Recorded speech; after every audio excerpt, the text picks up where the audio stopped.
What's up, everybody? Welcome to a brand new episode of the Ring Generals here live on the Outlaw Nation channel. Hey, what do you think of the opening video? The new opening video? I did some editing this week. Look, I'm no editor. Don't get it wrong, twisted, but I did a little something. It'll get better as the weeks go along, but that was my first attempt at trying to do something extra here for the show. But thanks so much for tuning in. I'm the Outlaw John Roca, joined as always by these two wonderful gentlemen. Aaron Turner holding down the fort down there in O-Town. How are you, Orlando? How are you, Aaron?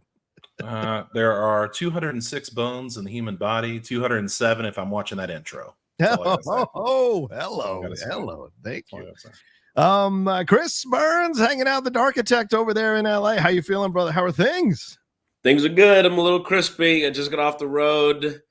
Shout out to Shannon Sharp and Ocho Cinco. We just had our first of 3 sold out nightcap live shows in Atlanta. We're going to Houston and Dallas next. Thanks to everybody who bought tickets, came out. It was a great time. Cam Newton was in the building. Head coach of the Atlanta Falcons was in the building. What? Sterling Sharp, I got to meet, who was a riot. Great time had this weekend. Is it true? The calmer of the Sharp brothers, Sterling Sharp, is that correct? No. The exact opposite. In fact, Sterling is nonstop. He took over the show when he came on. I like that. I love Go Pack, go. I like that. Yeah, I remember we played for the Pack. That's right.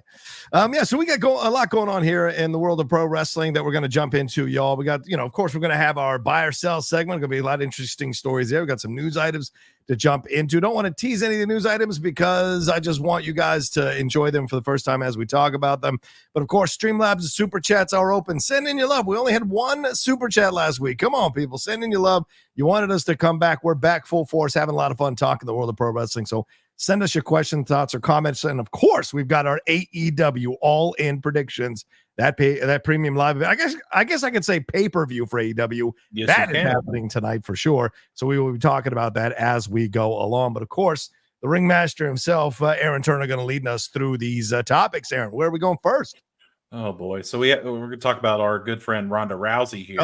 She had a week. She had a roller coaster week. Quite a week. She made a stop on the Chris Van Vliet show this week and talked about WWE, UFC, motherhood, etc. Nobody cares. Moving on. Ronda then participated in this is the good stuff. Ronda then participated in a Reddit AMA that quickly went south when Redditors kept bringing up her past with sharing a conspiracy video regarding the Sandy Hook tragedy. Yeah. After the AMA ended, Rousey deleted her Reddit account, stating she's never going to do that again. Then Ronda, I believe yesterday, went to social media and wrote a large apology in the Notes app. That's how you know it's serious, for her past actions, an act that she deemed overdue. Yeah. John, your thoughts on an apologetic Ronda Rousey here? Yeah, I tweeted this out. When you look at this, I started with the strike. The strike is she dropped this at 2 a.m. on a Friday, not when the news cycle is happening early in the morning or in the early afternoon on a Friday. So that full social media reaction could have been had. That being said, I myself have gone through some tough days, have said some things that were untoward, I didn't retweet a Sandy Hook conspiracy theory for sure, but I've been in that boat where I've said something wrong or I've had to come make amends or something later on. When you do your therapy, you figure out, hey, I was pretty shitty to this person, or I was going through some shit and I wasn't focusing right. I'm going to apologize. And there's a lot of the language that she uses in this apology that I think is really honest and authentic. She doesn't cop out, which I have to give her credit for. Look, I know there's 11 years of her not saying shit about it, losing opportunities, being a real prick to WWE fans and what have you. But there's a lot, and I totally factor that in here, of course, with the overall picture, but there's a lot of words that she's using here that I have to give her credit for. She doesn't say, if anyone was offended. She says, I said terrible things. I shouldn't have said these things. I reposted this stuff. I shouldn't have done it. I deserve all the punishment. I deserve to be canceled. I deserve to be destroyed. She put herself out on the table to be essentially cut up into pieces. And there has to be, in my opinion, a little bit of acceptance and grace for that situation, because there are millions upon millions who believe this nonsense conspiracy theory about Sandy Hook, especially people with large platforms who've made money off of it, who have yet to ever authentically apologize to the parents and to the people involved with this. So For me, I will give her a little bit of credit because you guys know I'm hard on Ronda, but I will give her credit when she steps up to the plate. And I thought this was a really wonderful apology, an authentic apology. And look, it may be all bullshit tomorrow when she retweets another conspiracy theory, but for me right now, I have to judge her and her actions and give her grace on this. What do you guys think? Okay. Go ahead. I'm all for a redemption arc. Yeah. I think that it is one of the most underutilized aspects of our society. Like once you're down, people have a tendency to want to keep you there. Yeah. And, but it's tough to say. Is Ronda really down? You know what I mean? She's got her money. She's got her family. She's got her whatever. You know what I mean? I'll say this. We'll see. Yeah. Okay. We'll see. Actions speak louder than words. I know that's a platitude. I know that's a cliche, but a lot of people have apologized for their behavior in the past and said they were going to try to do better, etc. Blah, blah, blah, blah, blah. And we're the same old dickweeds that they were prior to said apology. Fair point. So, I don't, Ronda, your track record ain't stellar. So we'll see. Okay. All right. What are your thoughts on this, Aaron? You got your feet on the ground, Orlando. How are people feeling about this apology, and how are you feeling about this apology? It reeks of a person that says, I might have to go to a job soon, so I better just clear the air on this. Oh, wow. The time to make this apology, and maybe not with the words that she put together, but was during the AMA. She should have just, all right, guys, I see what you're saying. Yeah. Let me clear the air on all of that and where I was wrong. Yeah. Because we've seen, because nobody wants to end up like Alex Jones. Let's Right. talk about it. Nobody wants to end up like that. Yeah. So it takes a lot of humility to say that you're wrong about something and really try to change it. Yeah. Is Ronda sincere in her apology? Probably. But like Chris kind of alluded to, I don't know if we can trust her at this moment. We got to see actions on the field of happening there. Maybe she donates a little bit to the charity or scholarship fund that they have there. That'd be a great gesture. Do that. Yeah. And she is a mother. She's going to be a mother times two if that's not already happened. I'm not sure. So she's going to have to teach her kids better than the person that she was before them. Yeah. So as long as she does that, it's fine. I'm going to say this. A friend of the show, I'm not going to say the name of the person, texted me about my tweet and said, this person has 11 years of a track record of losing opportunities and being an overall terrible person to a lot of people. This one apology should not absolve her from all of that. And I totally understand that. But I think you guys are right. It's going to have to be followed by other actions, right? And some of her reasoning, I could see her team saying, don't say anything, leave it alone. You're just going to exacerbate the situation if you say anything. And maybe Aaron, maybe her team was the one that told, maybe she wanted to say something during the Reddit, and her team was like, no, ignore this stuff, don't say anything. But maybe she realized that. So, and I think you're right. Like paving, if she wants to come back to the WWE, which is starting to become the drum beat, you hear the drum beat of that getting louder and louder. It's starting to become a bigger story. This is the way you do it. You apologize for these kinds of things. I mean, look at Logan Paul tweeting that shit. He lost that belt, and now he's crying in front of Dominic over a hat. So, these things affect people overall. So we'll see if she follows it with other actions. But there's more to do if she's going to get back, I think, in the good graces of a lot of people. There are more apologies. There are more actions that need to be followed. And there's some humility that needs to come with Ronda that has rarely ever been there with Ronda. And I wonder if she's willing to do it. A lot of you people are saying motherhood changed her. Let's see how motherhood has changed her, because she was pretty shitty in that biography to a lot of people and the WWE. So I don't know how much motherhood has changed her. We'll have to see it with actions. Yeah, we'll see. Remains to be seen. Yeah. My favorite news article of the week is right here, baby. Yeah. Like you want to get into it, we're going to get into it. Okay. Non-friend of the show, Dave Meltzer had a heck of a week. Dave started off the week by wrongfully posting that Afa and Awahi had passed away. days before that it was actually announced by the family. Yeah. So much so that the Anawahi family rebutted Meltzer's claim, and it was believed that Afa was still in treatment at the time of the post. Oof. Imagine what they're going through anyway, and then this guy. Yeah. Anyway, Meltzer went on later in the week to infer that Jacob Fatu would be off TV for at least 6 weeks due to Roman Reigns' return, as the WWE did not want Fatu and Reigns to square off just yet to build a future match down the road. Yeah. This was proven incorrect almost immediately, as Fatu showed up on SmackDown and aided the Bloodline in beating up Reigns. Dave ended his bad week on a real high note as he braggingly posted that he had seen an internal Warner Brothers Discovery memo that stated the following: AEW is valued at, and this is an exact number, $288,265,720 per year. That's what they're valued at. Turner makes approximately $91 million in ad revenue from AEW Dynamite. God. Which, hey, whatever. The memo was later easily debunked as a Discord post from a fan that simply took the numbers of WWE SmackDown and replugged them in as AEW ratings numbers. This was verified by Brandon Thurston of WrestleNomics, who reached out to Dave for some comment, and Dave ended up taking the post down without a retraction, of course, saying that he was going to just take this down for now. So in the words of, or the realm of journalistic integrity, John, what do you think of Dave Meltzer here? What the hell is going on? Listen, Dave blocked me a while ago when I had a battle when I defended Ryan Satin with a battle he was having with Ryan way back when.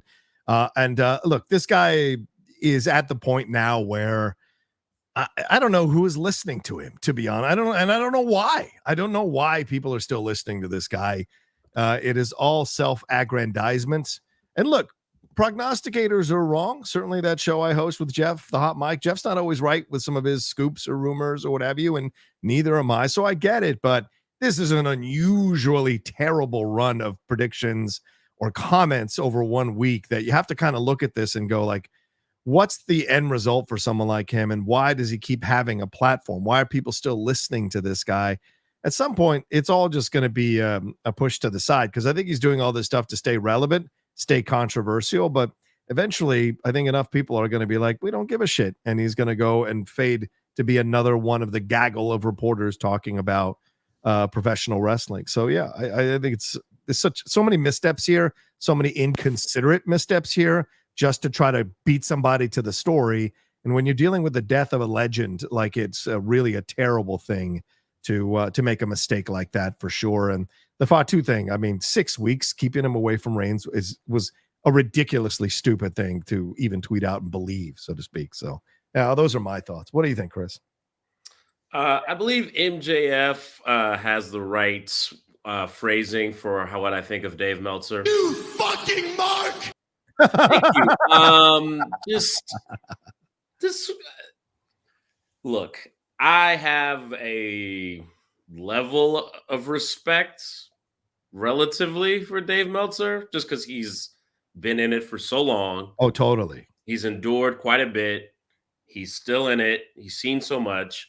But this is a Mark's newsletter. You know what I'm saying? This man has never worked in the wrestling business in any creative sense, in any writer's room, in any booking meeting, never one time. Like, so these things are gonna happen. You know what I'm saying? I was done with Meltzer years ago when I learned that a lot of the matches he was giving ratings to, he wasn't at. You know what I'm saying? Like, it's ultimately his column is entertainment. You know, occasionally he gets things right. More often than not, he has no idea what he's talking about. Yeah. And, you know, it is what it is. And, you know, a lot of his sort of investigative reporting is hindsight 2020 after things come out. So, you know, look, dude, enjoy it if you like it. If you want to pay money for an entertainment backstage newsletter, then just know what you're getting into. Yeah, Aaron, what are your thoughts on this, man? You're muted, buddy. You're muted. I can't hear you, bud.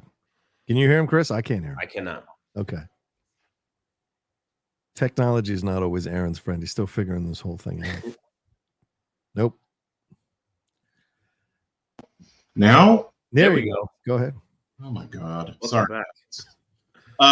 Yeah, it's not. Why? I don't know why Apple decided let's put 2 USB-C ports in the laptop, but no regular. Anyway, it's a fucking cacophony back here. But Dave Meltzer, the Dragon Gate issue, if you guys knew about, was talking about that, which ended up being not true.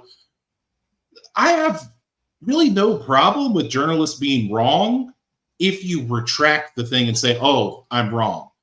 When you don't offer a retraction, no, can't do it. Can't do it like that. And I don't know. I know a lot of people love the dirt sheets, and I used to love the dirt sheets too. I like to know what's going on, who's going where, who's friends with who. I don't give a rat's ass anymore. I don't care.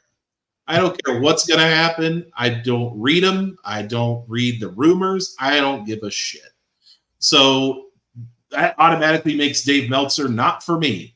Yeah. And then he comes out and he says these things, and the poor Anawahi family has to be like, no, that's not true. Or he's still with us. How horrible is that? Yeah. Yeah. And then we're moving on to the Jacob Fatu stuff. Brother, you got worked. Yep. You got worked, pal. Like a lot of people, you got worked. They nerfed him for Roman when he came back. They weren't going to do that afterwards. It doesn't matter if they touch. It's fine. Like, I need people on the internet, and I know this is a big ask. I need people on the internet to understand that people like Dave Meltzer and your Sean Ross Sapps and I'm not coming for him. I'm just saying, like, your Wrestle Zones, your Wade Kellers, your Mike Johnsons, who I really do like Mike Johnson and Wade your Keller. Ring Generals, even us, in not even just in wrestling, but in fucking life, in journalism, in what's going on in the world, your CNNs, your Fox Newses, your Reuters, whatever. Do your own research, pal, and find a source that is consistently correct. And I'm not saying that WrestleZone and Sean Ross Sapp are not correct. They are sometimes, and sometimes they're not. So you have to make that internal decision. But in Dave Meltzer's case, to not offer a retraction when you have such a fan base, or at least people that listen to you, or even for fun, to make fun of you, read your stuff, you have a responsibility to the people to get it right. So if you're not going to offer a retraction, go fuck yourself. The end of rant. Well said. Well said. I agree. I mean, because when you're dealing with the legend of somebody, it's just kind of, you've got to be sensitive about these things. Like, what is the point of trying to beat somebody to this story? Like, I just don't understand the approach to that kind of. I can see if you're trying to beat somebody to the story of the death of, like, I don't know, Goldberg or somebody, like that's a really big current type, or somebody of the current wrestlers. I get it, because that's I can understand trying to jump the gun there, but someone like why I just don't get it. Like, take your time, like figure it out, make sure it's correct, check your sources, vet your sources. That's a big deal. But what about this AEW side of things, Aaron? What are your thoughts on him putting out that memo and stuff? Was he trying to come after AEW, do you think, in a way? Was he, because some people have said like he is working for the WWE, other people have accused him of working for AEW. Like, what do you think about this whole situation with the memo leak? I think he wanted to make AEW look good. Yeah, like these are good numbers. I feel. I don't know. Maybe 91 million in revenue sounds pretty good for a company that a lot of people don't think have turned a profit, or because we don't. I mean, do we really know? I don't. Yeah. I don't really care, to be honest with you. I don't really care about that part of it. Okay, all right. I think that he just, with all these rumors of Warner Brothers Discovery, which the fact that a memo would get to Dave Meltzer is not out of the realm of possibility with how that studio is currently operating. It doesn't matter. Yeah. I don't know why you would even report on it if you didn't have a picture of said memo. I don't know why you would even do that. Yeah. Chris, you've got your finger on the pulse of people in the business, in the industry. Is Meltzer still a name that people give a shit about, who are the current wrestlers or current part? And I don't want you to need to say specifically anybody by name, but more a matter of question of like the conversations you've had with current wrestlers, with people who just got out of the business. Like, is there a feeling that Meltzer is just a necessary evil and that he's not really relevant to the younger generation of wrestlers? What's the opinion there that you get? The term "useful idiot" comes to mind, where it's like, you know, he has influence, undeniably. So, say you want to make a certain segment of an audience think a certain way in order to swerve them. It's very easy to leak a guy like Meltzer some information and let him run with it. You know what I mean? Like you said, he's not going to do a retraction.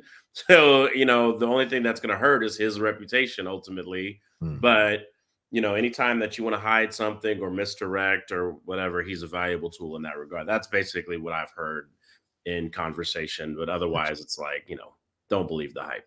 Gotcha. Cool. All right. Let's see what new fuck ups he's got coming down the road. Aaron, what are we off to next? Oh, we're going to a magical land known as Buy or Sell. So let's go.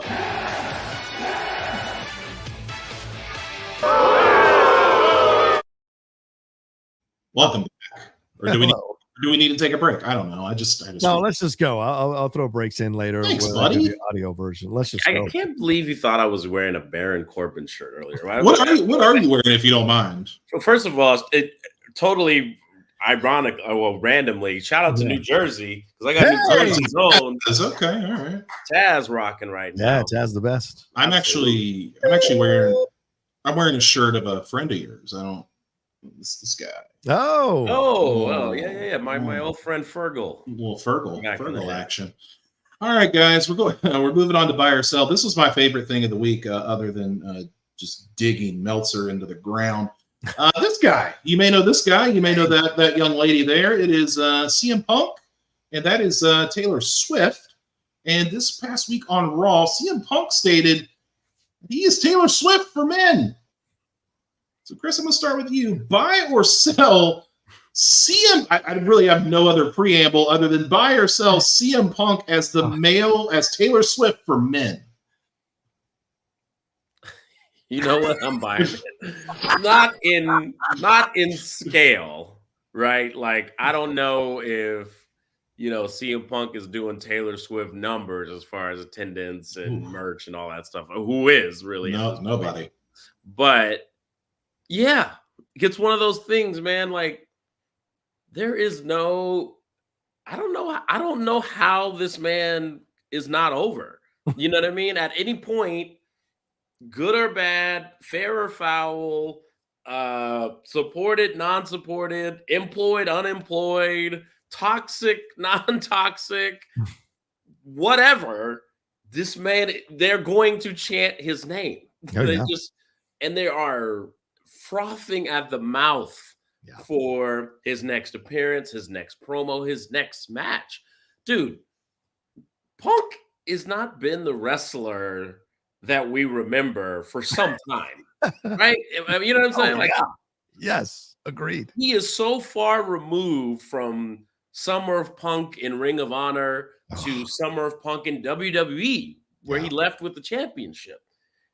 He's been injured more often than not since he's returned to the sport, but somehow his popularity has not waned. It seems almost like it's growing in a sense, which is insane. But credit to him, honestly, like, he's really part of that Chris Jericho school of the ability to reinvent himself in a way that always seems to resonate with the people. I wonder if he's a Gemini. And then it's like, what? Now sort of positioning himself to be the heir apparent to the throne of NXT. like so that he'll have even more longevity once this is passed?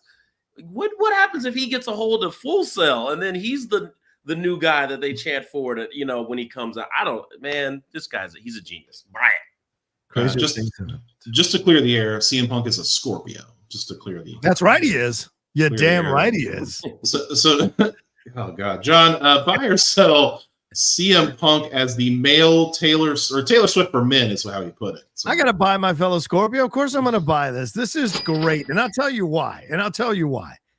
Because no one has reinvented themselves more this side of Madonna over the last few years than Taylor Swift. For the love of God, you know, we used to make fun of her dating situations. John Mayer wrote Paper Doll about her. She was pretty much heading to joke material for the rest of her career as she desperately tried to be relevant. I'm not talking about Katy Perry. I'm talking about Taylor Swift. And so, but to see that documentary come out and she kind of retook the narrative. Blank Space came out. She spoke to all the commentary people have made about her and turned it around on them and just essentially made it white girl summer for the last 3 years with her Eras tour, 2 years with her Eras tour, and then got together with one of the top players in the NFL in Travis Kelce. And possibly people were going crazy that she might be in Deadpool and Wolverine as Dazzler. So she has played this to a T.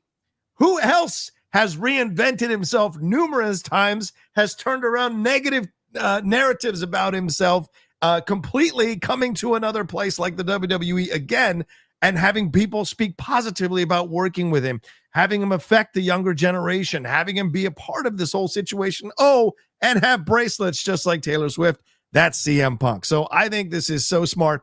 And just like Taylor is a master marketer of her stuff, you know, she had those Travis Kelce bracelets made. Punk is the same way. Punk knows I'm just going to utter Taylor Swift. Now I'm attached to Taylor Swift so much that Newsweek wrote about this shit. That tells you how much CM Punk understands how to market himself and keep himself relevant to people no matter how old he is. So he is an intelligent, smart man in that way. Scoff at him all you like. He is going to survive and make money and keep being over with the fans. So I say this is absolutely a buy for me. I won't pretend like I'm like a giant Swiftie. I'm not. Please don't come for me. I mean no ill will. I'm just more of a. I like Billie Eilish. I think she has a great voice and she sings songs that I enjoy. Taylor Swift has a lot of good tunes. Sure. CM Punk in that realm. Sure, I'll buy it. Why not? Why not? I mean, he makes a lot of money doing his thing. The only person I could think of that would rival Taylor Swift in terms of wrestling popularity at this moment. I don't want to say it. Oh boy. I don't want to say it because things happen. Do you have a sound cue? Is that what's coming up? Are you teasing? I don't, dude. I don't want to say it, but oh god, oh god, don't, please don't. Say his name and he appears. I believe in Joe Hendry. Every time, dude. Like that's the only person I can think of at this moment that rivals Taylor Swift in popularity. So I'll buy CM Punk as the male version of Taylor Swift, but Joe Hendry might be the Sabrina Carpenter. He's right there. He's right there in popularity. I love you, but I gotta sell you thinking Joe Hendry's on Taylor Swift's level, bro. No. I said he was coming in popularity. He's at the Sabrina Carpenter level right now. Okay, our man can't sell out a UK tour. He's got a Chapel Roan vibe about him. Like Chapel Roan is like taking the world by storm. HOTTOGO. She's killing it, dude. So I'll say that Joe Hendry is the Chapel Roan of wrestling. You've been listening to some Kiss FM recently, Aaron Turner. I have a wife. Okay, so we listen to a lot of music. The only one you were missing was Olivia Rodrigo. Yeah, Olivia Rodrigo. Yeah. Dua Lipa. They're all good. They're all good. Great, talented ladies. All right. Well, moving on from my musical proclivities, we're going to a guy that some would consider the GOAT. That would be John Cena. He was a guest on Club Shay Shay this week. Chris, I'm sure, is very well versed in Club Shay Shay, where among many things, he spoke about the possibility of breaking Ric Flair's 16-time world title record, which Cena co-holds with him. Cena responded to the question by saying, I have to start winning matches again first. I haven't won a match since 2018, which I did not know, and that surprised me. Yeah. I don't give a fuck who it is, as long as I get a chance to dance, right? But having been a champion, I respect the process and do not want to take someone's spot. Chris, buy or sell John Cena as being a 17-time world champion before it's all said and done? Oh, yeah. Give me big buy. Big buy. He wouldn't. Okay. It's just like the Undertaker streak, right? How WWE didn't realize it was a thing until halfway through. And they were like, you guys realize he hasn't lost like ever at WrestleMania? And then they started mentioning it and turned it into a thing. This is I feel like the third or fourth time I've heard Cena reference the fact that he hasn't won a match in years. You know what I mean? Which is not true. He's won on house shows, but whatever. Wrestling. And so I feel like they're definitely going to use that for this run, because not for nothing, as much as we all love Ric Flair, sometimes you got to distance yourself from certain legacies. You know what I mean? And, you know, Flair is problematic in a lot of different ways that John Cena is not. You know what I'm saying? You know, they've buried legacies for less. You know what I'm saying? So Flair will always be Flair. Cena's their guy. You know how they feel about their guy. So yeah, I gotta buy it. John, 17 world title reigns for John Cena. You buying it? I buy two things that John Cena said in this interview. I buy Roman Reigns over The Rock, and I buy that he will win the title a 17th time. And the reason I buy it is because of this recent person who said a lot of horrible shit, beat Triple H for the WWE Heavyweight Championship when no one thought it was going to happen in the early 2000s. So if Hulk Hogan can become the WWE champion again all these years later, it's a name I don't like to bring up, then certainly John Cena, for all his service to the company, could go back and get the 17th one. And of course, as you just said, Chris, I think you're 100% correct. Flair, for all his woo, and I'm still doing it, woo, there's all this stuff that has come out about him. And so he's no longer overall that kind of like untouchable type of energy type of thing. No, there's a lot of flaws to him. Cena has none of that other than, you know, cheating on his wife, whatever, allegedly. But other than that, there's not much with Cena and all the Make-A-Wish stuff. So to me, that's who you'd want to have the record for. I know the hardcore wrestling fans would be upset about it, but, and I'm not always the biggest Cena fan, but I say, yes, absolutely. It makes sense. Give it to him. And I think they will for years of service to the WWE, man. I guess I'm going to be the one. Oh, okay. Don't want it. Don't need to see it. Doesn't fit in the current scheme of things unless he beats Gunther. Oh, God. Or wins the world title. He can't win the WWE title. And we got that wrapped up. That's Cody. That's going to be a Cody-Randy feud down the road. The Rock's going to come back and get involved in that. So Roman will be hovering over that for the next year. So doesn't really fit there. Could I see him winning the world title? Sure, I guess that counts. But I wouldn't like that, honestly, because like he said in his own words, he doesn't want to take a spot. And do you really want to have John win it at like a SummerSlam and then lose it like the next day? Like, no, that feels stupid. But I think that at this point, you do have to have somebody eclipse Ric Flair because it's getting more. Yeah. Ric Flair and Hogan are getting more problematic by the minute. So I think you have to have somebody in there. And I'm circling a young Randall Keith Orton. I knew you were doing this. Who is sitting at 14 title reigns at this moment. And if he does what he says and wrestles another 6 years, which I don't think is going to happen, but I love Randy, but I just don't want to see it. I think he is taking a spot if that happens, and I don't think he wants to do that. So I'll sell it. Okay, man. All right. Whose spot? Because I mean, it's not like he's to be the world champion. You're not like taking away some youngsters like you know what I mean, ascension. Sure, but look who's hovering over that picture, like McIntyre, Punk, Priest. Not that Punk's a young. I'm not saying a young guy. Gunther, Priest, Punk, McIntyre, Seth Rollins. There's 5 right there. Like you're already, which have been world champion. Yes, but again, we're taking it away.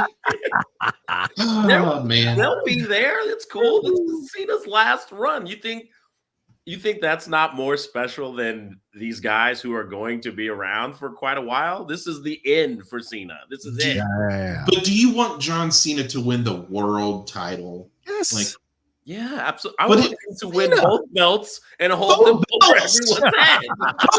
Both belts. Hold on. I was late to the dance, but late to the dance on that one. But no. Just go off into the sunset and lose to Austin Theory again. Wow. Bring Austin Theory up, baby. They're working on it, son. I do agree with your base foundation on that, in that his matches need to get better if we're going to believe that he can win the title and hold it. I mean, again, I bring up the Hogan beating Triple H, which was Undertaker had to help him do that. And maybe there's a situation where they make that happen so the young guy doesn't lose too much shine for losing the belt to Cena. You're right about Cody. Hadn't thought about that. They're not taking that off of him until next WrestleMania. So it would have to be the other title for sure at some point down the road. But yeah, absolutely. He'll get it, and he should get it. If you think Randy Orton is in the same level as Cena, I think you're insane. I have to sell that nonsense. Wait. Yeah, wait. Do I think they're like on equal footing in terms of like legacy and career? I don't. So if you're telling me he should break the record and not Cena, you're essentially saying he's better than Cena. That's not. He's an active wrestler. He's still active. John is not active. He's the Elijah Wan to Jordan. It's like, man. Okay, you got a few in there. You know what I mean? Wow. You got a few in there. You were his, championship rival during the time as far as other people getting rings, but it's Jordan all day. Are you saying that Cena is Jordan, Orton is Pippen? No, I'm not saying that. I'm saying Orton is Hakeem Olajuwon. Yeah. Are you saying that Orton is Horace Grant? No. He's not even on the same with Cena. He's not even on the team. With Cena. No. You're on Frank. He's in the Western Conference, wondering what he's going to do when they play Jordan. He's Karl Malone. He is the Karl Malone. Nobody wants to be Karl Malone. Sorry. Just real quick, Dominic Mysterio, this isn't a part of it. Dominic Mysterio did his first Make-A-Wish this week, and I just thought that was interesting and cool. So yeah. Hell yeah, brother. You sent it to us. I mean, this guy, I tweeted back I texted back on our thread, like, you want to talk about someone who's going to have the strap? Dominic Mysterio will have the strap multiple times before the end of his career. Take it to the bank, man. Take that to the bank. The bank. I like it. Will he stay married through his career? I don't know. Wait, but I mean, wait, what? Oh boy. All right, our next topic. Mercedes Mone doing a lot of press this week, even though she's not from England and not the main champion. But I digress. She was interviewed by WrestleZone, where she said that phase 2 of the women's revolution is just getting started. She went on to add that she is an AEW. She promises another disruption of the business of women's wrestling, and that is coming. Buy or sell Mercedes Mone leading another. I can't even. Buy or sell Mercedes Mone leading another women's revolution. This time in AEW. John Roca, while Chris is asleep. Listen, there is no bigger stan or fan of Sasha Banks / Mercedes Varnado / Mercedes Mone than me. But this second or third iteration, whatever's going on at AEW, I am not a fan of. And this idea of arrogance standing in for self-love is also something I'm not a fan of, okay? Self-love is great. Talking about yourself constantly is not self-love. Want to make that really, really clear. Coming in after Toni Storm has revitalized her entire career and that entire women's division and saying, oh, I'm going to be the one shepherding a second revolution is arrogance beyond arrogance. And if you read that thing she wrote, I think it was in the Telegraph, her essay about it, every single thing she wrote, every single female wrestler she mentioned how she beat her or how they beat her or how she lost the title or won the title off of them. Nothing was just like letting them stand on their own. Everything within the sentence led back to her and me and I and all of this stuff. So we're now seeing the real Mercedes Mone that a lot of us have heard from other people who've known about her career for years. We're seeing the reality now, who she really is. And this is what she is. She's always been about herself. And so this idea that she's going to lead a women's revolution at AEW of all places is beyond hilarious to me, and an incredible amount of self-delusion for sure. So I think it's nonsense to have it like nowadays. I say that it's like Katy Perry thinking she's still in the league with Taylor Swift. Get out of here. It's ridiculous. So I just think this is nonsense. I absolutely sell it. Nobody is watching AEW for a second women's revolution led by Mercedes Mone, who is only visiting for like a year or two before she jumps back to the WWE. Mark my words on that. Ooh. Oh, Chris, good to see you up with us. Mercedes Mone coming to AEW to soldier on a women's revolution part 2. Buying or selling that? Not only am I selling it, I'm pricing it to move. You understand? Like, we are clearance sale, as Stormy said. Clearance sell that. Yeah, like no. Okay, here's really my problem. Break it down. Enough with constantly referencing the women's evolution in wrestling. Oh, God, yeah. Can you just sell a feud? Like, you see how Mariah May and Toni Storm despise one another, and they are having a current blood feud that's going to be handled at All In? Okay, we get it, dude. You know what I'm saying? That's why fucking Britt Baker cooked you, and it was like you relied on 3 other people, you know what I'm saying, for your revolution, and I did it by myself. You know what I'm saying? With a little help from Tony Khan. But you know what I mean? It's just fair. Like, we get it. We get it. You did a thing. You did a thing. You know, that's like if Cena was relying on his legacy all the time. In any new feud or whatever it was. It's just like the past is the past. What you're doing now ain't shit. You know what I mean? And that's why you keep referencing your past. Yeah. And, you know, I'm going to do it again. Just do it. Do it. Sell your feuds. Put on banger matches. Shut people like me up. And then we'll talk about a second women's revolution. You know what I mean? It's like, if anything, watch fucking NXT. That's where the second women's revolution is happening. Yeah. Not with you and your boring ass, you know what I mean, run so far in AEW.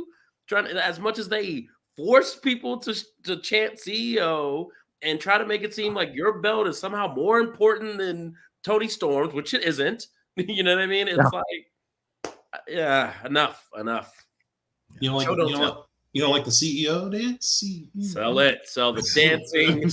Sell the hair, sell the everything, sell it all. If you got to make the chant into the song, that's a problem. Everything must go. that Comic-Con clip is just the worst, as John Ralphio would say. Yes. I am actually going to not buy, not sell. This right here is bullshit.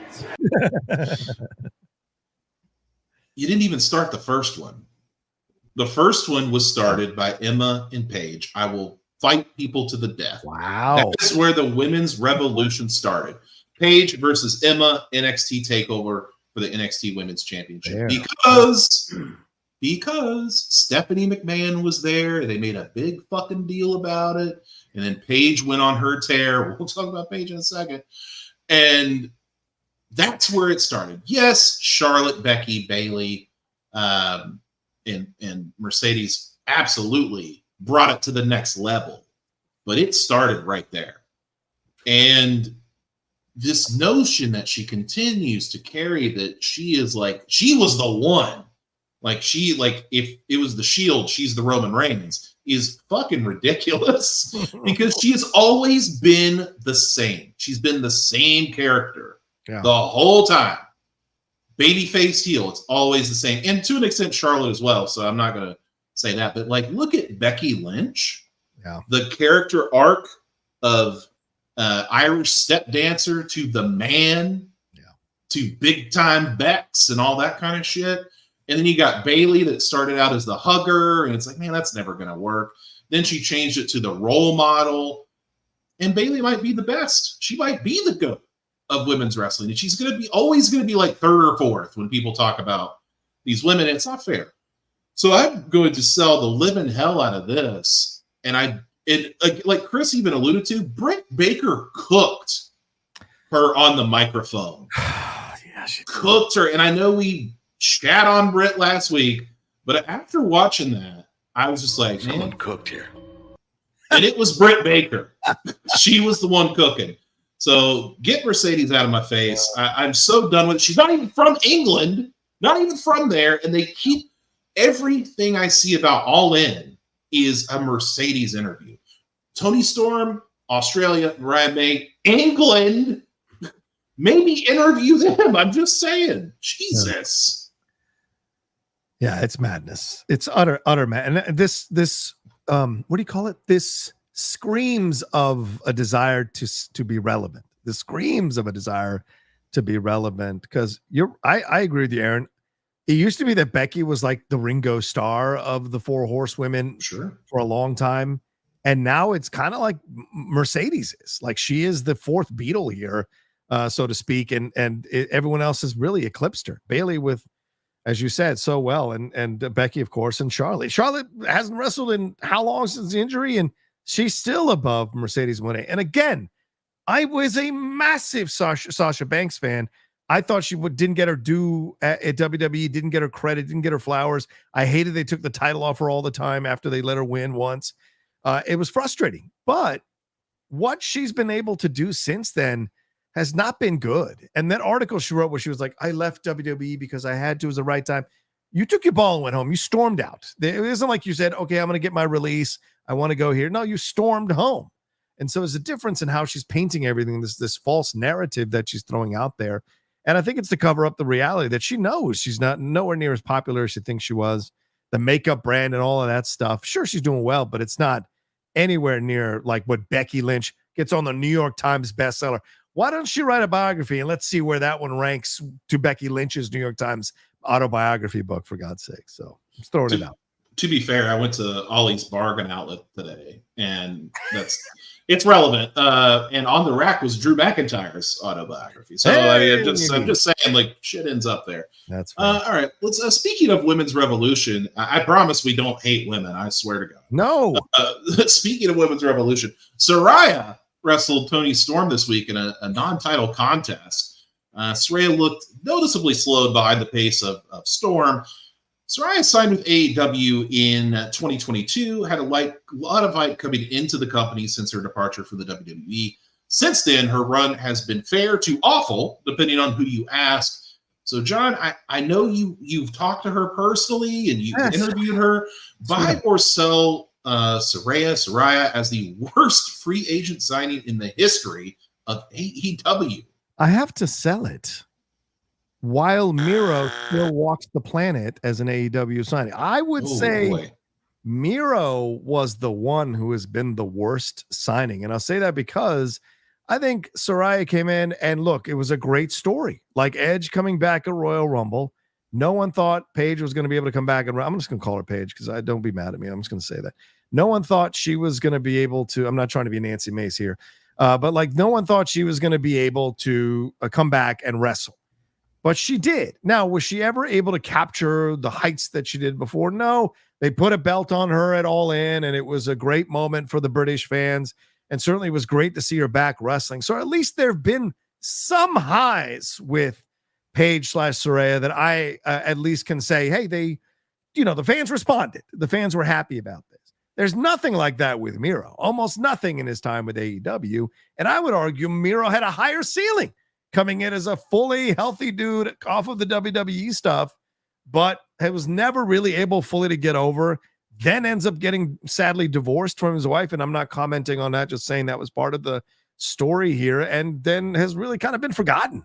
And so at least Saraya is still like somewhat in the conversation, whether you like that terrible back and forth with her and Tony that they did to Honor British Wrestling the other day. But like, at least Saraya is still in the conversation. But Miro is, I think, the worst signing because the potential was much higher and we got way less return on the signing.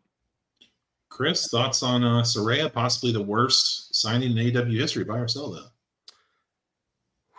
I mean, I'm like going through a list in my head of people that AEW has signed and just wasted potential. I mean, it seems over and over. The Lucha Brothers, the House of Black, like every few months it seems like, oh, okay, they're gonna take the House of Black seriously, and then they don't do anything. You know what I mean? Andrade was there, and hot, cold, hot, cold, hot, cold.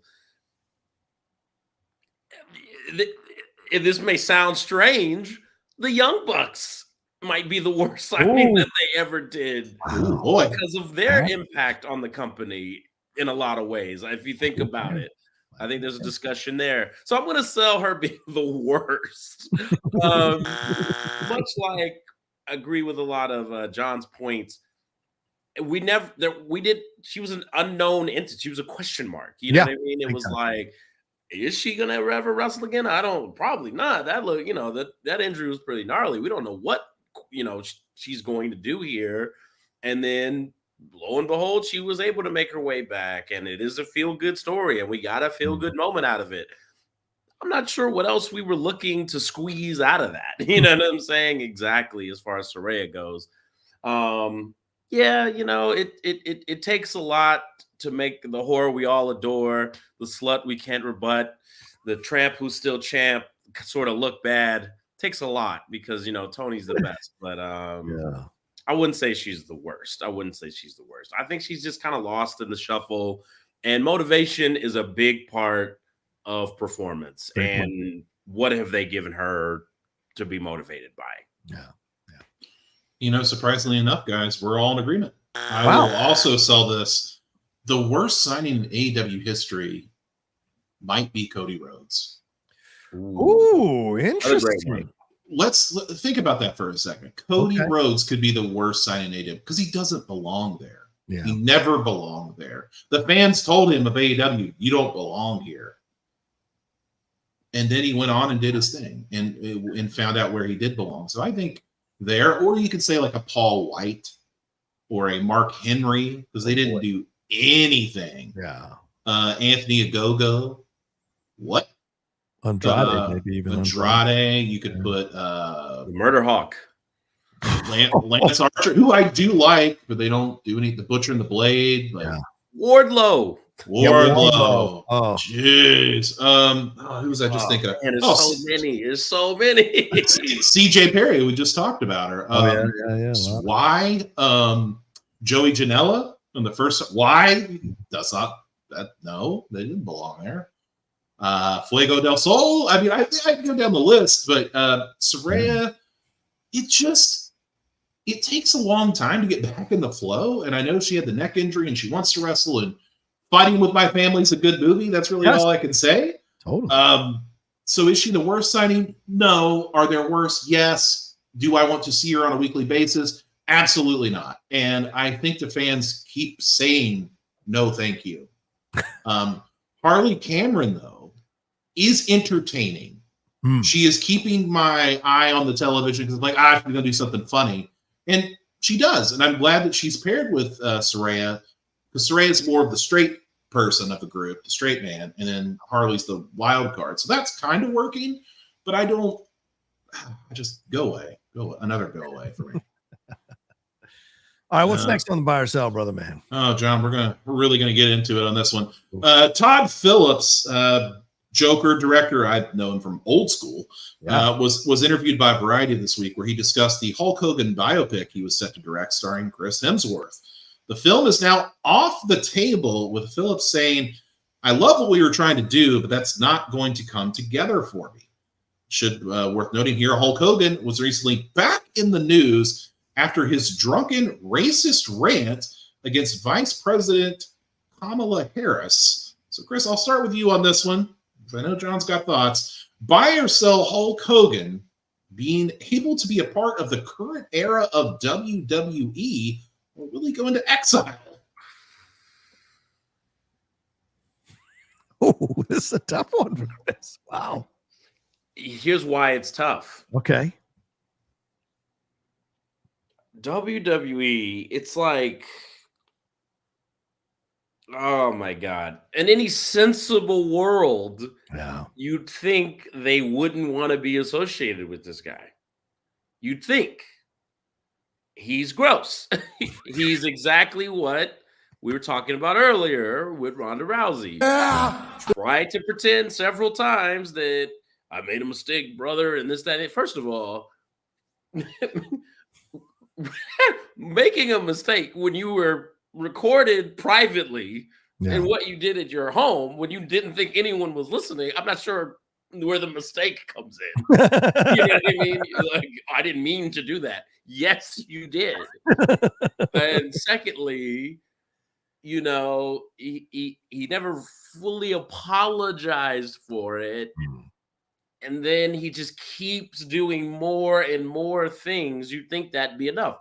However, am I going to pretend that, you know, WWE hadn't had a long association with Donald Trump? Are we going to pretend like Endeavor doesn't own WWE, who also owns UFC, who Dana White works for, who is a trash human being for sure? Facts.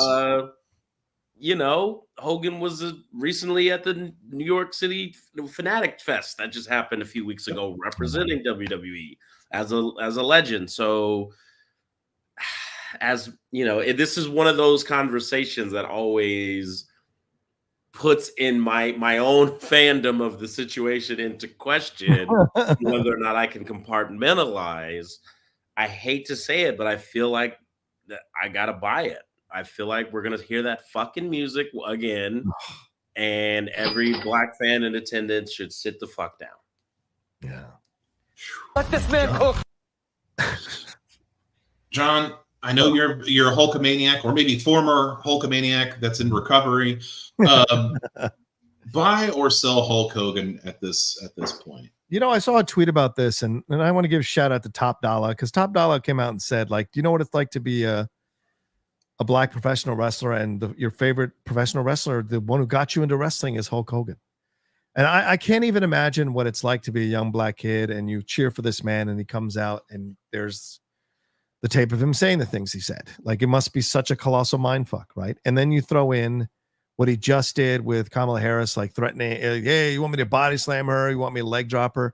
Bro, this is a woman, and this is a black woman. And she's running for president. This isn't a fucking promo, you dumb son of a bitch. Like, it's not that kind of thing. So to me, it's not even about political affiliation. You know what I'm saying? If maybe a liberal wrestler said this shit about Melania or some shit, I'd be against that as well. You don't want to threaten physical violence towards women, for fuck's sake. Like, it's just so stupid. And yes, I get it. Oh, I was saying it in fun or whatever. Fuck off. To me, I don't like it. So to me, I think this is and then even said, like, what is she, Indian? Is she Indian or black? Like, repeating that stupid narrative. It just shows an ignorance that it's surprising. And this is a man who supposedly has re-embraced Christ or is a born-again Christian.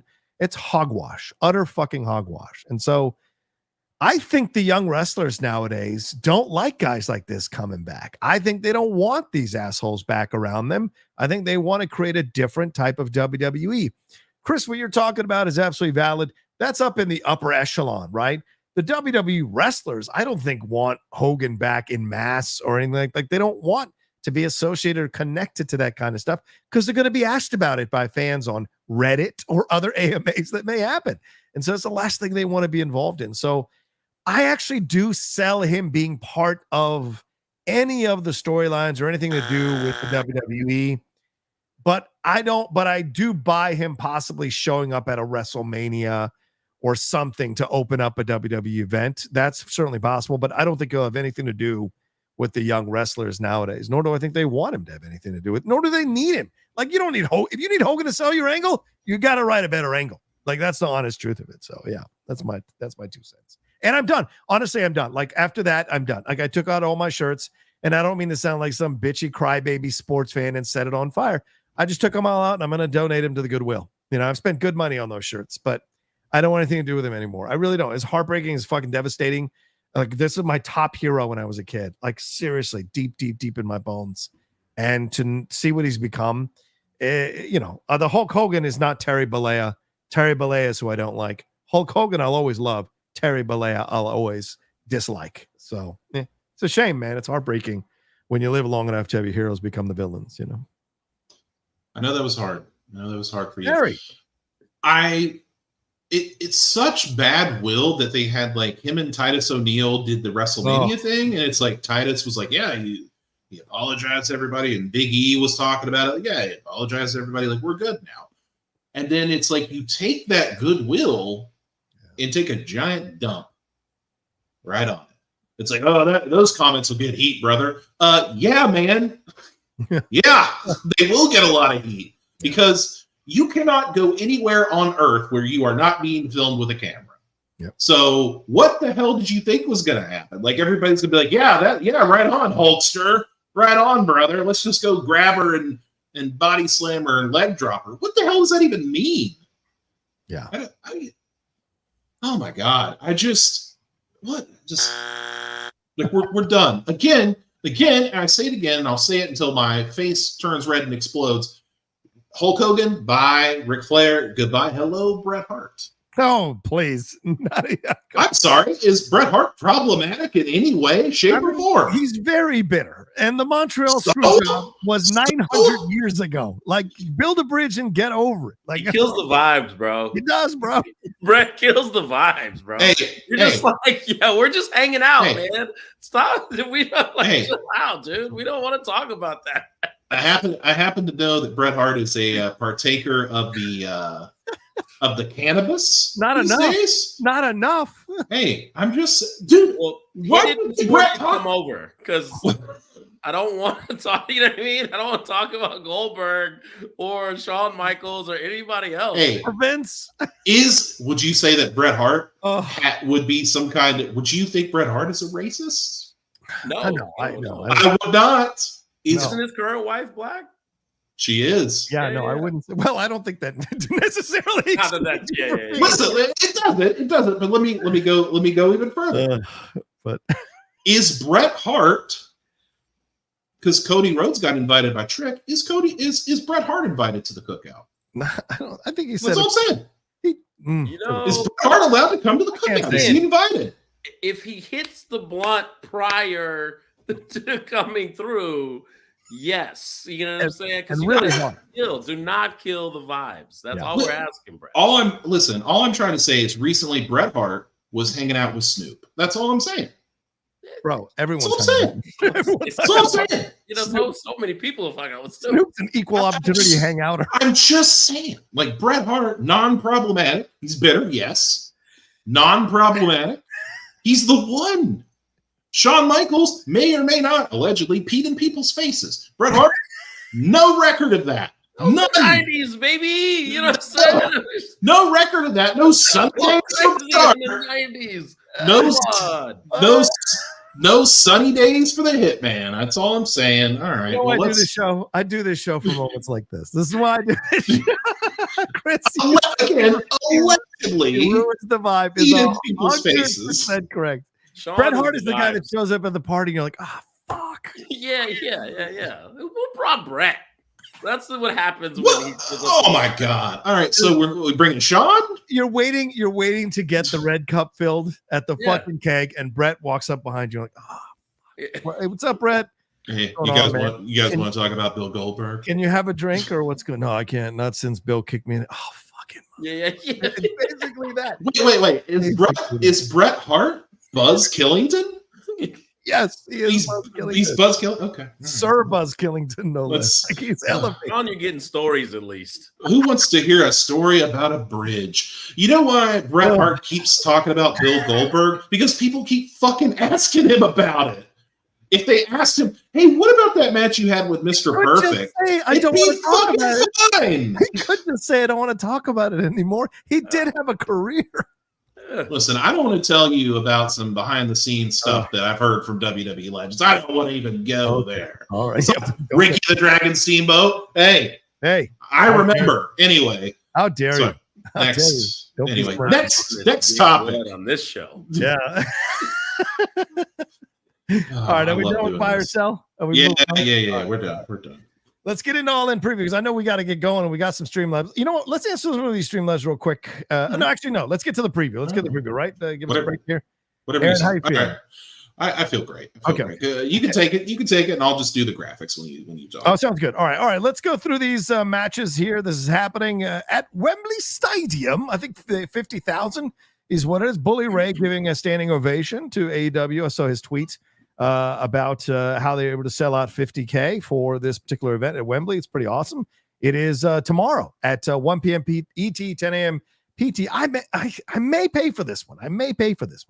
All right, first match. The Patriarchy is taking on the Bang Bang Gang, the House of Black. And did they say who is what kind of match it's going to be? Who else is going to be part of it? They did. It's on Collision, which has not aired. It has happened, so I could spoil it, but let's not. All right, let's not. First is the TBD for the AEW 6-man tag belts. Chris, who you got in this one, man? I'm gonna go with the Bang Bang Gang. It's sort of homecoming for Jay White, you're right? Sort of, man. Fair so points. Why not? Because who else are you gonna pick in that? I don't know. All right, Aaron, what do you got? Not a single fuck. Whoa. No, I'll go with the Patriarchy. I like Christian. I don't really care for Nick Wayne, but I like Christian. He's entertaining, so sure, we'll go with that. Yeah, I'll go Patriarchy as well. I agree. I think, but although I do think, Cage's run with this has not been as good as his solo run, but it's still Christian Cage, and I think the Patriarchy absolutely takes the titles here. Does his mom get involved? Does what's his face's mom get involved in all of this? Will she visit this match in some way and affect the overall result? Any chance that happens, guys? No, yes, no. I don't have a who gives a crap soundbite, so I guess I'll just Will you stop? Sure, that's all I got. All right, let's move on to Chris Jericho versus Hook for the FTW title. If Hook loses, he cannot challenge Jericho again. Jericho in the news this week, responding to people say, "Retire, please retire," saying he doesn't care. Gentlemen, is he going to suck the blood of Hook, or what happens here in this situation? Aaron, what do you think? Well, he certainly will suck. That's for sure. Hi, guys. Christian, he's not going to retire. Okay, cool. That doesn't mean that you shouldn't. I don't know what this does for anybody, this entire matchup. But anyway, that's not the question. Hook will win. He will beat Chris Jericho, and he will get the FTW title for whatever that means until Hook eventually goes to NXT. So sure, yeah, I agree. Hook wins the title. I think Taz may have something to do with it, but I think he does win the title. Anytime they go like last time challenge, they usually win. Chris, your thoughts on this? Hook and Jericho, who wins? Yeah, Hook all the way. I could see a Taz mission getting applied because we've never gotten the payoff from when he banned Taz from doing commentary during his matches. Right. And Taz is yet to get involved, so I could see like the learning tree get involved. Taz might be a little over the hill for a suplex, you know what I mean? But I could definitely see a Taz mission being brought into the situation. I'm wearing the shirt. Come on, Hook. Respect. All right, let's move on to the TNT Championship. This is a coffin match here between Jack Perry, a.k.a. Formerly Jungle Boy, versus Darby Allin, Sting's greatest disciple. I say Darby wins, but I would not be surprised if Jack wins with all the hype they've put behind this guy in the Punk situation. But I think Darby does win this one, but I could go either way. Chris, what do you got? I got that there are far too many titles in AEW. This is the third match, and this is the third title we talked about. Yeah. There's several more titles. Regardless, I think Jack Perry wins on account of shenanigans. I think they want to keep this run. He just debuted the new emo belt version of the TNT title. I think that they're gonna run with it for a while. All these are title matches but one, by the way. What? Yeah, and it's for a future world title shot. But I'm going to go with Jack Perry here. And you talked about the emo TNT title, which I was like, who gives a shit? And then he made it himself. I don't know if you saw that video. He forged a title himself. Yeah. And as much as I think Jack Perry sucks and the Young Bucks suck and that whole thing sucks and they've ruined Okada, that's pretty cool. Yeah. I'm not going to lie. That's pretty rad. I'm going to go with Jack Perry. They want to keep this up. All right. Sounds good. All right, let's move on to the next one here. That's the Casino Gauntlet match with the winner getting an AEW title match. This is what the only non-title match of the night here. Orange Cassidy is in this thing. Will Ricochet showed up, who just signed a multi-year contract with AEW. Will Moxley show up? What do you guys think is going to happen in this Casino Gauntlet match? Aaron, take it away. I don't know the rules of the Casino Gauntlet match. I'm not going to front. I tried to look it up and did not get an answer. Could Ricochet show up? Yeah, cool. Sure. Could Bobby Lashley show up? That's a good question. Oh, yeah. I think Orange Cassidy will win. Okay. I told you guys that by year's end, Orange Cassidy will be the AEW World Champion. Wow. By year's end. Okay. And it's not something that I like, but whatever. That's just my prediction. All right. Who you got here? What do you think happens in this one here, Chris? Orange will probably win. And I know there's been a lot of discussion about this. And I may be only talking to 15 people who are watching this, but spend the money, get Grado to show up, spend the money on the Madonna theme, and let's just have a moment, okay? Make Wembley go insane. I hear you call my name. Just give it to me. I think some other people got that on lock right now. I don't know if you want to. Hey, look, it happened to Deadpool. It's fine. That's true. Give it to me. Give me the Grado, baby. I want to see it. Yeah. Adam Cole also rumored to possibly show up. John Moxley. I mean, who knows? But yeah, I do have Ricochet showing up in that match, and I do have Cassidy winning. I think absolutely it's his time, and I'm with you, Aaron. Like he's rolling towards that inevitability, barring any kind of injury in the situation.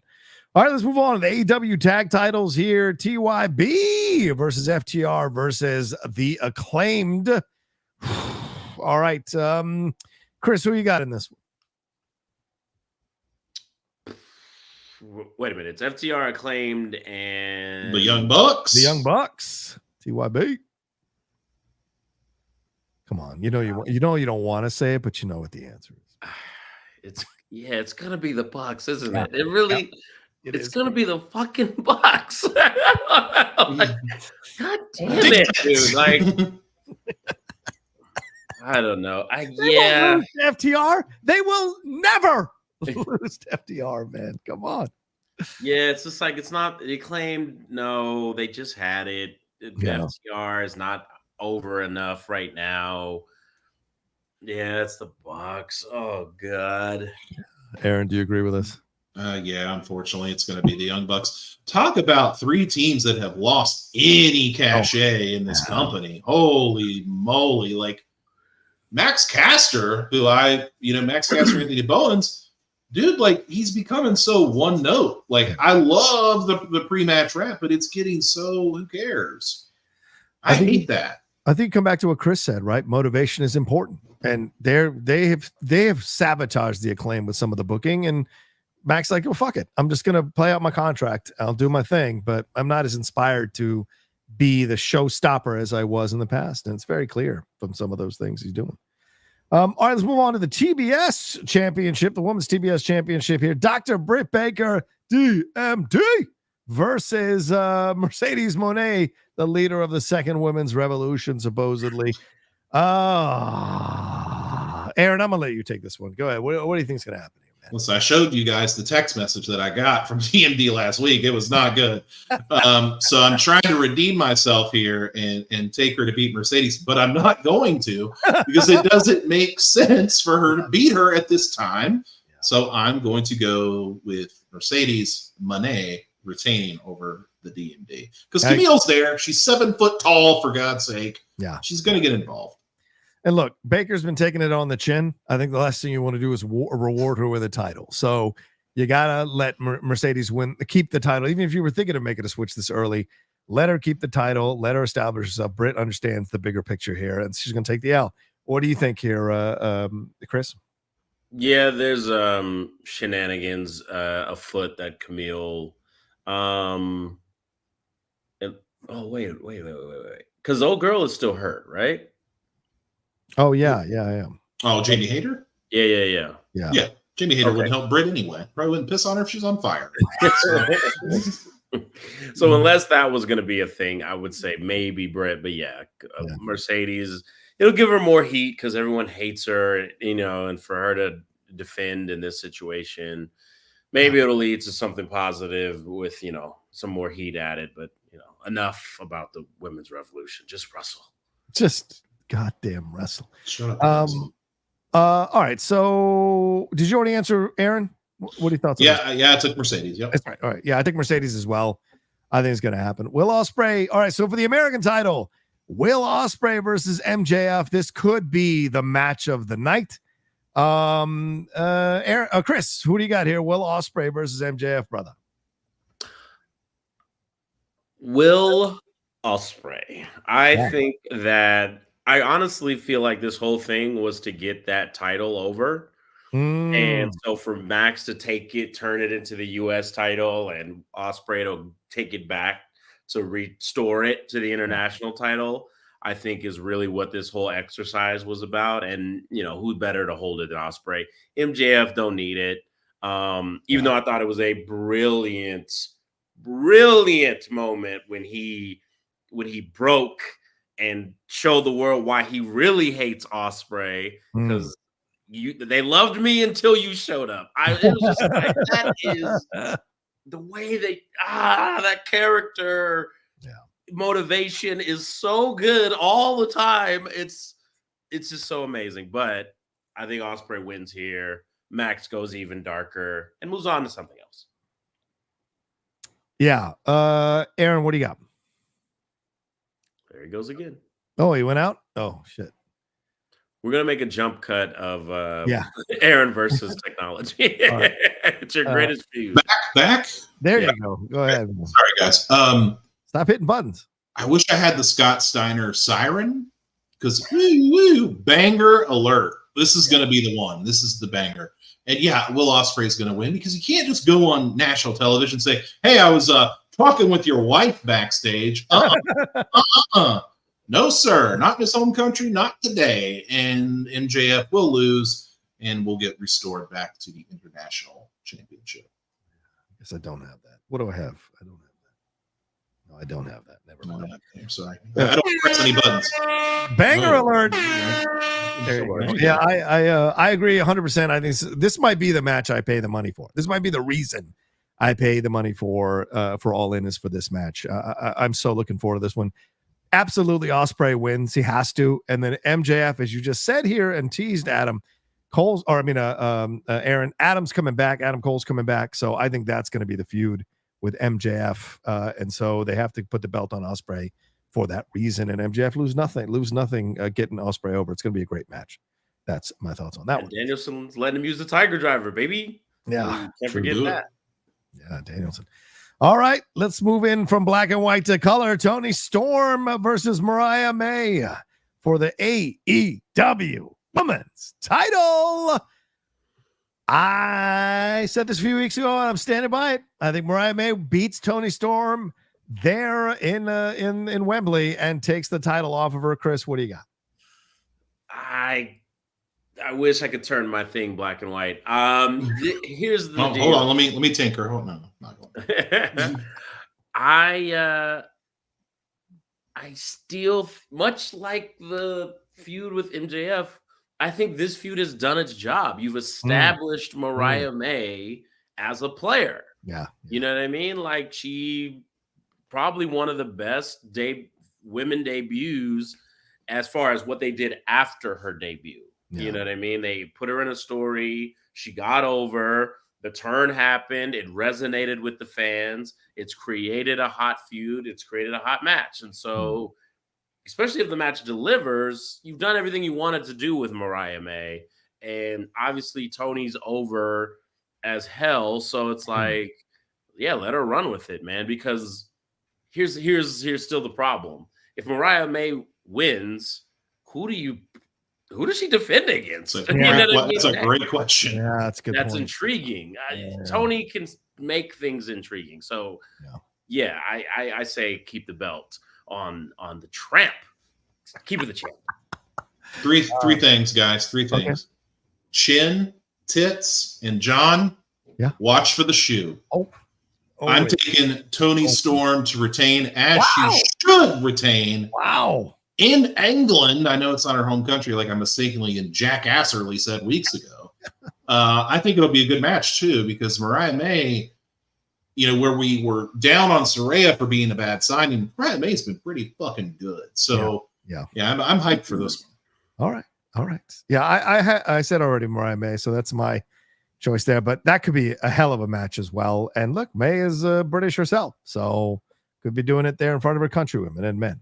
All right, one last match. Bryan Danielson. This is for the AEW World Title, taking on Swerve Strickland. And don't be surprised if you didn't even know Swerve was the champion, because they've loved to bury him on their posters, bury him on their promotions, bury their black champion like crazy. It's been nuts. So, gentlemen, all right, Chris, since you're the most excited, who you got on this one? I gotta get my Nana dance in when you can, man. It feels good to do. It's tough because I hate when it's like, career versus title, and then one of the guys is like, I don't really want to wrestle that much longer. You know what I mean? It's like, okay, well, all right. But I think Danielson does it. I think that. I mean, look, he is the best. He's been the best for quite a while, and he does not have a defining AEW moment, in my opinion. Like, if that's really where this is ending, and he's not going to go back to WWE for one last run, and, it's American Dragon or bust, then this has got to be it. This has got to be the defining moment. In Wembley, one of the largest crowds they've ever had, a champion who's been a great champion. You know what I mean? He's not beating any slouch in a Swerve. And so, I think he gets it done, man. And then, we get to watch him ride into the sunset like Shane afterwards. What do you got there, Aaron? What do you think on this one? As much as I love the big pressure Nana dance, it's Wembley. We need to go big time. We need Swerve to bust it out. We need Ain't Nobody by Shaka Khan. Swerve's indie theme song. We need that shit. And if he comes out to that, ooh, baby, different story. No, but it's going to be Bryan Danielson all the way. And I think this will be another banger because, Swerve, dude. Swerve with that kick, dude. He reminds me of the Charlie Murphy, Rick James gives. I kicked the shit out of him. Like, that's just that is deadly, man. I love it. So I think that Danielson will beat Swerve with a smile on his face. Swerve will have a big smile putting Bryan Danielson over. So darkness. I agree. If he comes out to Shaka Khan, it'll be this. Oh, shucky, ducky, quack, quack. That's right. It'll be that feeling for sure. No, I think you guys are right. And this feels very eerily similar to the CM Punk situation when he beat Cena. This idea of about to be out of contract. No way they give him the belt. No way he wins the title. But I think for the years that Danielson has given AEW, putting young talent over, no backstage drama at all. I think him winning this thing in Wembley is a great send-off if that happens, and then maybe he signs a new contract for a few months or a year, and turns it back over to Swerve in a little bit in a couple of pay-per-views or whatever. So I think that's absolutely a great way for him to go out. And it's not like they don't go for sentimentality. That's where Saraya won that belt, right at All in the UK. So it makes all the sense in the world to give it to another veteran who was coming off multiple injuries and has really proven to be a workhorse for the company. So yeah, I absolutely think Bryan Danielson's going to win that one, but Swerve is going to show up and show the fuck out, which is going to be great to see. There is one last one. I think maybe this is collision related. Real quick, Chris Statlander and Stokely Hathaway versus Willow Nightingale and Tomohiro Ishii. I personally think Statlander and I think Willow and Tomohiro Ishii win, because why would you give the victory of Stokely Hathaway over Tomohiro Ishii? Makes no sense. But gentlemen, real quick, what do you think? I forgot Stokely was in AEW. Yeah. I'll go with Willow. I totally forgot about that. I'll go with Willow. Sure. No worries. Chris, real quick. What do you got? Willow. Nobody cares. Let's go with the good guy. There we go.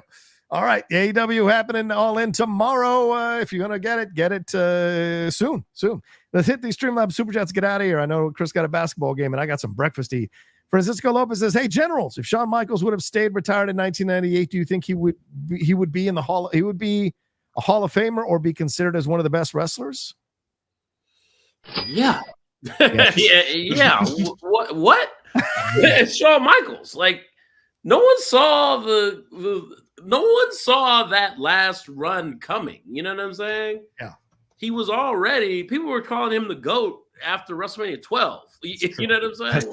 That's true. Shawn was a fucking midnight rocker to a regular rocker to the Heartbreak Kid, to the rolling with the click to, you know what I mean? Like, yeah. To DX. That's what we were talking about. 98. DX, Shawn Michaels. Yes. 100%. What do you got there, Aaron? What are your thoughts there?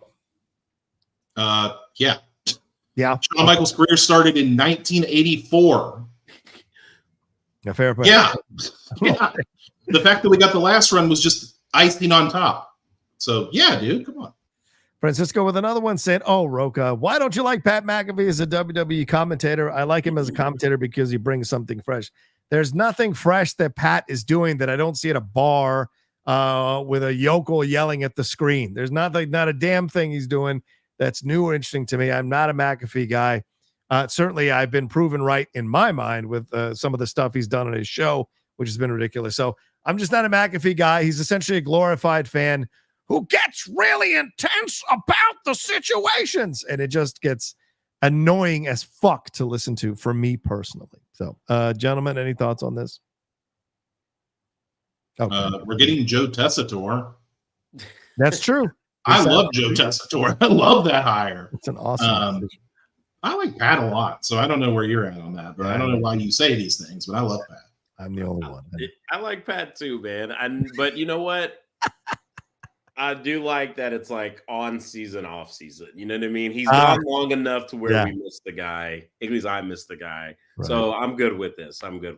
For sure. He's like your crazy cousin who shows up and you're happy to see him, but by the end of the weekend, you're happy to see him go. Like, it's just that kind of situation. The opposite of Bret Hart? Yeah, the opposite of Bret Hart. He's the guy that would call out Bret Hart at the cookout or at the party. He would have, dude, don't bring that shit here. Nobody wants to talk about it, Bret. Dan H says, "I know Roka's not a fan from Big Thing, but curious what the others are thinking of the Wyatt Six." That's true. Having lost my own older brother a few years back, they're working for me, and I'm rooting for him. Yeah. Clear. Yeah, I understand the emotional sentiment behind it. Of course, for me, it's a bunch of mid-carders. It's not that exciting, gentlemen. What do you guys think? Wyatt Six. Loving it so far. Okay. Absolutely loving it. The fact that they pivoted from like supernatural, spooky, weird, you know what I mean, to like this is more of a psychological thing and brought together by it's a trauma response is what the entire stable is. And the way they're dealing with it, I think, is very respectful and makes sense. And so far the wrestling's been decent. So we'll see. Okay. We'll see. Fair enough. Aaron, what do you got here? Mid. Okay. Mid so far. The first Bo Dallas tape I thought was incredible. And then since then, I care a little less each week. But I love Bray. And I believe yesterday was a year since we lost him. Oh, yes, and a year. Yep. That was traumatic for a lot of people for a lot of reasons. It just feels less than. And I hate to say that because they're putting in, all those people that are in it are putting in so much work. But it's just not, it's not it. Sorry. Yeah. All right. Fair point. All right. Let's see here. Justin Toner. What's up, Justin? Good to see you. Says, hey guys, I am excited for All In Sunday, then Bash in Berlin and NXT No Mercy next weekend. Joe Hendry. Say his name and he appears. Oh no. He is facing Ethan Page for the NXT title. Is there a chance he beats Page for the title? No, it's too early, right? 0.0% chance that that's happening, but it should be a fun match. I like Ego Page right now. He's not signed to NXT, dude. They're not going to send him back to TNA with their title. Insane. Give it back. I agree. And Francisco wraps us up here with another one. Thank you, Francisco. He said, my all-in prediction, the Patriarchy, the Young Bucks, Hook, Mercedes Moné, wow, Perry Ospreay, Mariah May, Ricochet wins the Casino Gauntlet, and Swerve defeating Danielson. What match are you most excited by? Mine is Daniel Bryan and Swerve Strickland. That's a great choice. I already said what mine is. Certainly Ospreay and MJF. What about you guys? Yeah, I think it's got to be Danielson and Swerve. I think those guys giving him big stage and plenty of time to develop something. Watching Swerve go dark because he's gonna, you know what I mean? It's gonna be great. It's really gonna be something special, I think. What do you got here? I think I'm most hyped for Tony and Mariah. I think that's like literal blood feud. Good choice. I want to see what happens there and how that ends. So that's for me. Absolutely. I like that choice, Aaron. That's a nice choice. Mike sending in a Streamlabs head said, speaking of NXT, when do you think Julia makes her in-ring WWE debut? Maybe a stare down with Roxanne Perez at No Mercy. Yeah, gentlemen, when does that make sense? No Mercy. You want to talk about reloading? Oh boy. Yeah. We got Julia, Stephanie Vicor. Holy moly, son. So NXT reloading, Roxanne Perez leading that charge. She wanted to stay in NXT because she wanted to prove herself against the very best. That really wasn't the question. That was just added on there. Yeah, Julia's done, I believe. Her dates are finished with Marigold. So we're going to see her very soon, and I cannot wait for that. She's impressive. Yeah. Mercedes talk about a second woman's revolution when they're on the third or fourth. What are your thoughts here, Chris? Same thing. Do you think Julia shows up at No Mercy or sometime down the road instead? Yeah, I think it makes sense. Yeah, the commitments are done, so let's get to it. Yeah, great way to bring her in for sure. All right, well, there you go. That's all our Streamlabs and Super Chats here on the Ring Generals. Thank you all so much for hanging out. Thanks for the lively chat. Thanks for everybody liking the show. If you haven't liked the show, hit that thumbs up button right now. Subscribe to the channel down below as well. We may be moving this over to our wrestling channel very, very soon. So for now, it's living here, but we will see what happens in the future. And let us know what you thought about that opening video. What changes would you suggest I make as I edit this thing over the next week? Gentlemen, another fun time with you all. Please, Chris, let people know where they can find you and everything going on, brother. Chris_please, all things social media, the Late AF podcast channel on YouTube. Doing numbers, baby. Thank you, everybody. Numbers. What do you got there, Aaron Turner? I would just say check out our TikTok at the Ring Generals. We just hit a week where we had 50,000 views. So we're killing it over there. So come check us out. Come see. The thing we're featuring right now is a series of pro wrestlers in honor of college football returning in their college days. Yeah. So check that out over there. Nice. Good stuff for sure. Been watching that. Yeah, you should subscribe to the Ring Generals there on TikTok for sure. TikTok, my new addiction in my life. As for me, at The Roca Says on Twitter, Instagram, and TikTok, The Outlaw Nation on Twitch. Thank you so much for hanging out with us today. Much love to you. Enjoy your weekend. Enjoy All In if you're watching it tomorrow. And we'll hang out with you next week on another brand new episode here of the Ring Generals. Peace. Until then.